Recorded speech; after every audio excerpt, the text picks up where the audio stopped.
And here's what it looks like in the very latest CNN electoral map. Hillary Clinton has 268, just shy of the 270 necessary. Donald Trump at 204.66 up for grabs. But Dr. Sam Wang, a neuroscientist from Princeton, who's the founder of the Princeton Election Consortium, is an outlier. In the last presidential election, he correctly called 49 of 50 states. He also went 10 for 10 in the hottest Senate races in the country. He sees virtually no path for Donald Trump.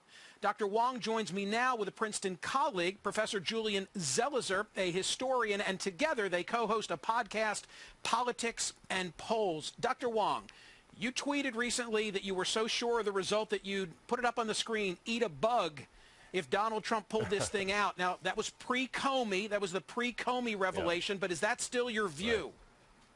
Yeah, what I said in that tweet was that Trump was unlikely to break 240 electoral votes, and I think that's pretty much the same. Honestly, this race is the most stable, statistically speaking, since Eisenhower beat Stevenson in 1952. So I think that things are looking the same, and we should stay calm. I mean, this has been the most exciting, tumultuous race in the modern era, and yet you regard it as, statistically speaking, dull. Where do you differ from the conventional logic?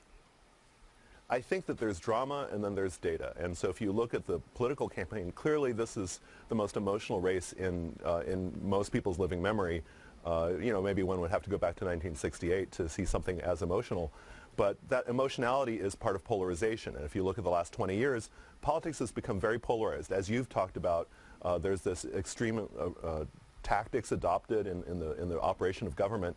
And under extreme emotional conditions, people don't change their minds. And so this is why we've seen so little movement, where Clinton has led Trump by as little as 2 percentage points in an aggregated collection of state polls put together to make a nice low-noise measurement. She's led by as much as 7 points. But historically, that's narrow range. And state polls are a very good gauge of where things are going to go next Tuesday. What about the argument that says that no poll has properly taken an appraisal of Donald Trump's true strength, perhaps because people are embarrassed to say to a pollster, I'm for him? Oh, no, no, no. So, for instance, there are live polls and then there are automatic robo-polls. Those come out, you know, maybe a little bit different, but not very different.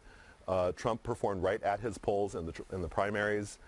We don't have any other evidence that the polls are that different from the vote. And Trump has been steadily at between about 41 and 43% of the popular vote in surveys. If you take medians to get rid of the noise, it looks like he has a pretty locked-in base of support. They're polarized, they're energized, and they are fewer in number than Clinton supporters. Professor Zelizer, margin matters, right? I mean, I said at the outset, I'm worried about Wednesday, the path that the nation will take and the path for the parties, particularly what becomes of the Republican Party post-Trump, win or lose, will be determined not only by the victor, but also by the margin. I think that's very important. I think part of the emotion that people feel about this contest is not simply about the outcome, it's about the content of how the campaigns were conducted, the kinds of arguments that were made, and the kinds of divisions that have unfolded. And that, combined with the argument of a rigged election, put a lot of emphasis on exactly what the outcome is. I must say, even if somehow Hillary Clinton would win by a landslide, given the polarization in our country and the kind of campaign we've seen, there's going to be a lot of tension and animosity. We've already heard the opening argument of a Republican Congress before anyone has been declared a victor, and that's about investigation and even potentially impeachment.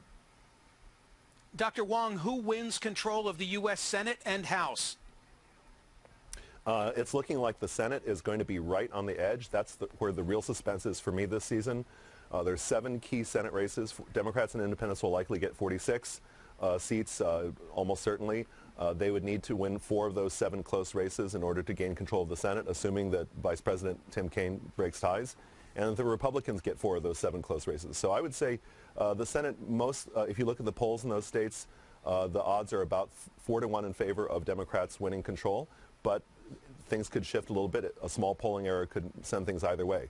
Over in the House, the Democrats are very likely to win the national popular vote, but because of 2 factors, population density and patterning, and also gerrymandering, it is likely that the Republicans are going to retain control of the House. And so President Clinton, who is, a likely President Clinton, I would say the most likely single combination is Clinton with a very closely divided Senate and a Republican House. And that would be a big story, Gentlemen, because you'd have a narrower majority and probably a more conservative House. And so if Paul Ryan survives, he's going to have to deal with a more muscular Freedom Caucus facing potentially a Democratic president.